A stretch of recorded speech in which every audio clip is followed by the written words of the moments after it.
Today's the 27th already? Wow. No, the Hebrew date. Wow. 27 Zach. 27 is Zach. Chav Zayin is Zach. If you switch the letters, Zach is pure.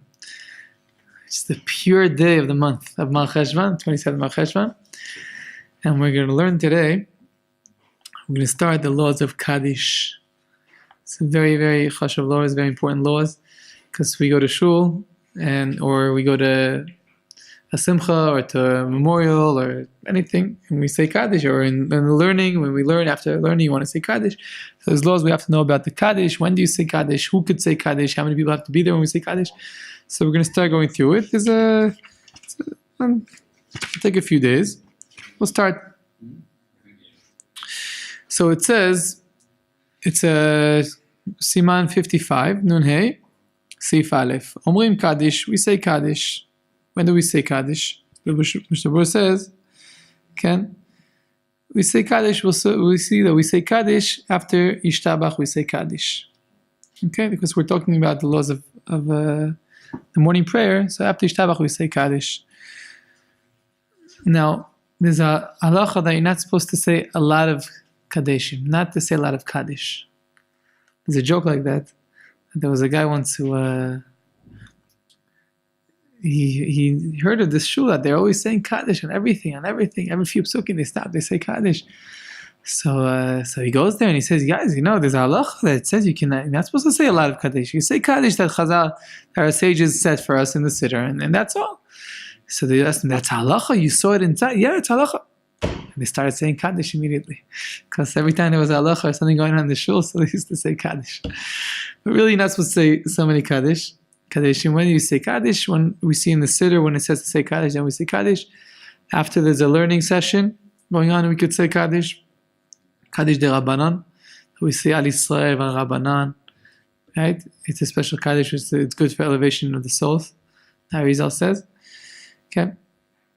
Now, when we want to say Kaddish, you have to have 10 men, 10 Jewish men, which are over 13 years old. Okay? They all have to be over 13 years old. They have to be, and it used to be in the time of the Gemara, there was also slaves. Yeah? So there were slaves. So a slave, his status in Judaism is like a woman regarding the fact that he's chayav, he's obligated to keep the laws that women are obligated to keep. Women have less mitzvahs to keep than men. All the time bind mitzvahs, women are exempt from. And also slaves were exempt from them. And also, just like women cannot be part of a minyan, part of the 10, so too Eved, a slave, couldn't be part of the minyan. But in our days, there's no such thing as a slave. Okay, it's mentioned in halacha. It's written in the Gemara, this halacha, so we're saying it. Okay, so we have to have 10 men. Now, the question is, could I say Kaddish in a different language? So the answer is yes. If you have 10 people which they don't know a word of Hebrew, they don't know the Aramaic. I mean, Kaddish is mostly in Aramaic. They don't understand the Aramaic, and they want to say it in a different language. They're allowed to, but it shouldn't be a set thing that every time they say Kaddish like that. Occasionally, when they happen to be that no one here knows what they're saying, no one there knows how to say even the words in Aramaic, and they have it. They have a siddur that says it in English or in any other language. You're allowed to say the Kaddish in a different language. Okay. Also Kaddish, also Kedusha, you're allowed to say it in a different language. Yefem mod. Now, very important that when you say Kaddish, you have to have a few people. You have to say a few verses before. We said this already. You have to have a few verses. Say a few verses before, and there should be at least 3 verses from the same chapter of Tehillim. Okay. Or a Gemara. So the minhag is when we're learning. So we say there's a minhag to say Rabbi Hanania ben Akashya Omer Ratzah Kadosh Baruch Hu lezakot Yisrael. There's a certain phrase that we say from the Gemara. Okay. And then we say Kaddish after, or before we say Kaddish of Shmoneh Esrei of Mincha, so then we say Ashrei. So that ashrei should be with 10 people there. And if they said the ashrei and then 10 people came, so the chazan should mention 3 last psukim of the chapter before he says the Kadish. So 3 verses were said when there were 10 people there. Okay? Femod. Very good. Let's go on. Okay.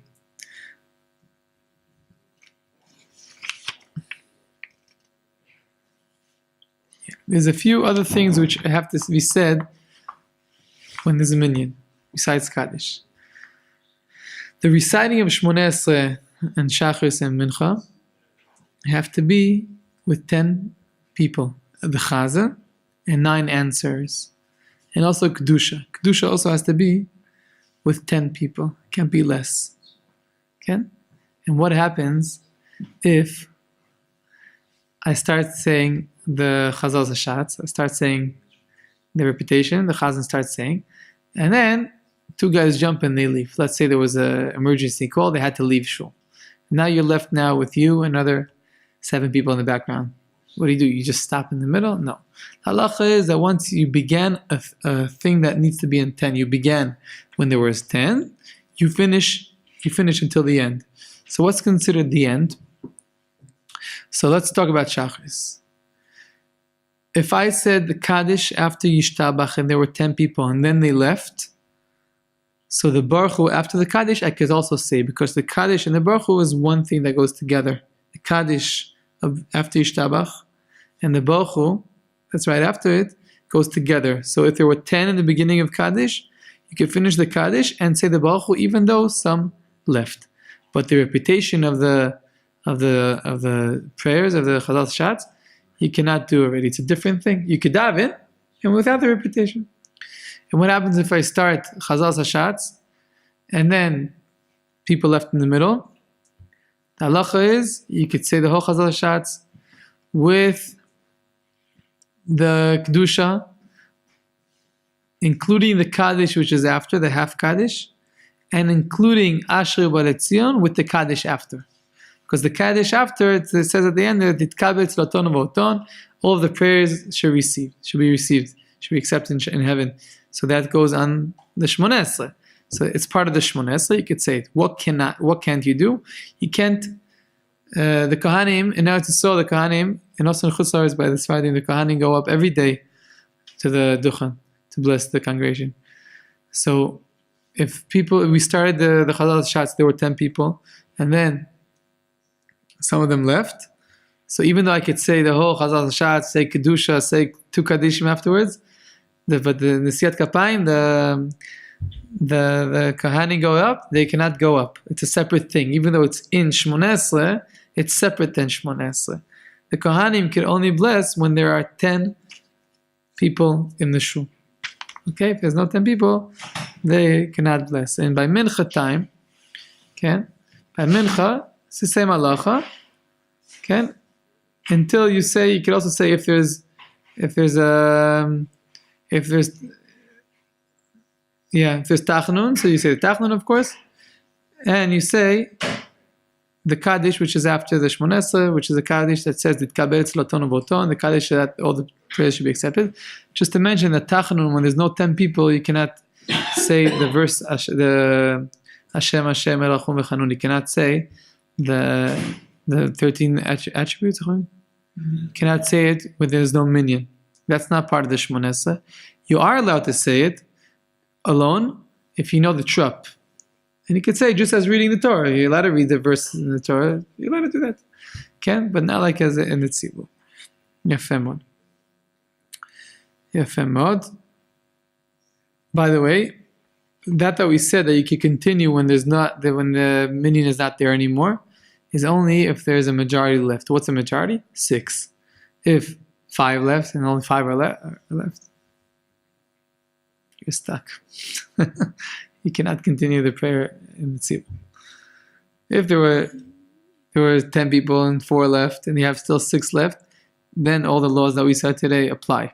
You can continue that thing that you're doing. But if 5 left and you're left only with 5, slicha, You cannot continue the prayer. By the way, it says about those who leave, those which left the shul, it says about them, it says here, it says the verse, it says in the Gemara in Yerushalmi, that it's a sin to leave.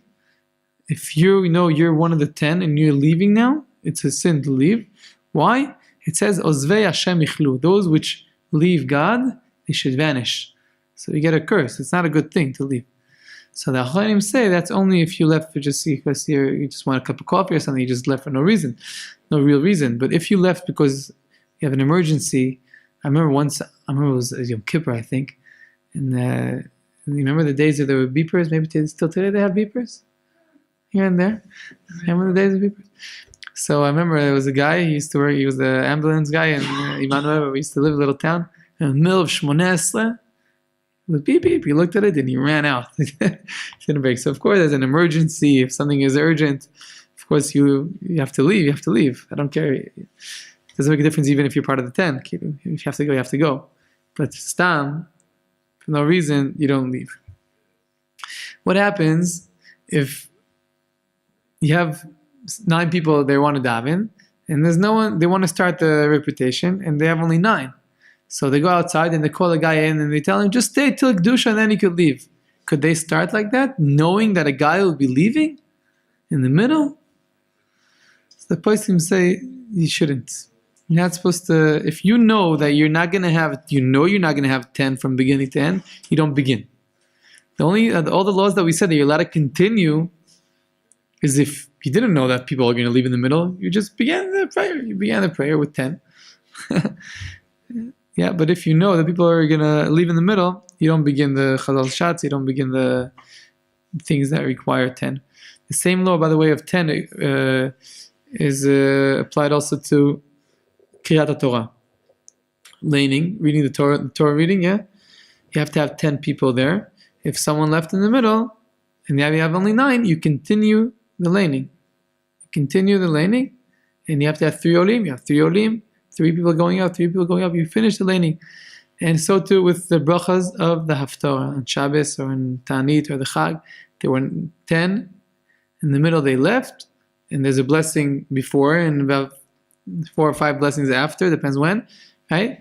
You're allowed to say the blessings after if people left in the middle, even though there's no 10 left. Now, but if there were 10 for laning and no 10 for Haftorah, you can't do the Haftorah.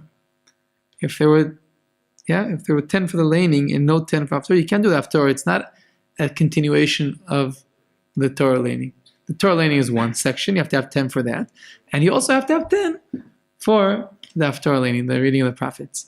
Okay, 2 separate things. It's important halachas. We have these situations all the time, especially if you're diving in a shtiblach somewhere. People come in, you go up to Chazan, there's 2 people who finish, or 4 people, or 6 people who finish, and they tell you, no. And you say, no, I don't want to go. My bracha is to go in vain. You go, bakasha, you make brachas for no reason. When you're the Chazan, you're going to say the blessings, people have to answer, Baruch Shmo, Amen. They have to say, it's an answer. If they don't answer, it's bracha vato, the achronim say, that people, that when you're the Chazan and you're afraid that people they're not answering, maybe they're talking, I don't know what they're doing. So you have to have in mind, before you start the repetition, that this prayer now is a nedava. How do you nedava in English? Nedava, tfilat nedava. Supplication prayer? Not obligatory. Okay, not an obligatory thing, and then you're allowed to do it, even though no one answers amen. So at least you're saved from that, from saying brachas for no reason, which is a big, big sin, mentioning Hashem's name for no reason. Beseda. Yofi. So with Hashem, tomorrow, Hashem will help, and we'll continue with the blessings, with the laws of Kadish. With Hashem, we have more to say. What happens if you have only 9? It's brought down that maybe a youngster could hold, a kid who's 12 years old could hold a chumash. Does it apply today? Does it not apply? What does it mean, a chumash? So we'll see tomorrow all these laws. What about zimun, having after eating, that we bless together? Okay, so all the laws over there. Could I have 9 adults and 1 kid, or 2 adults and 1 kid? Okay, there's a machloket there. So we'll see all these halachas with Hashem. 2 males and 1 female. That's awesome. 2 males and 1 female. Yifsha. We'll talk tomorrow about all these cases. V'ezat Hashem. Hatzlacha.